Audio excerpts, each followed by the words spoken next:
என்றென்றைக்கும் அரசாடுவார். அவருடைய ராஜ்யத்துக்கு முடிவிராக உண்மையில் நிழலிடும். ஆதலால் உன்னிடத்திலிருந்து பிறக்கும் பரிசுத்தம் உள்ளது தேவனுடைய குமாரன் எனப்படும்.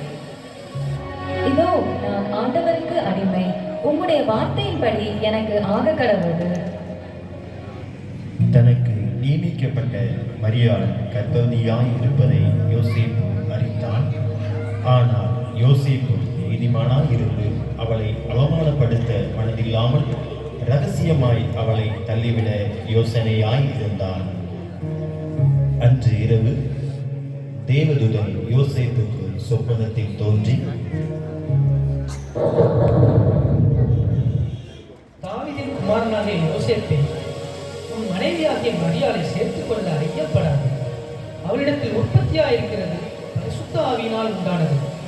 அவள் ஒரு குமாரனை பெறுவார். அவருக்கு இயேசு என்று பெயரிடுவாயாக. ஏனெனில் அவர் தமது ஜனங்களின் பாவங்களை நீக்கி அவர்களை இரட்சிப்பார்.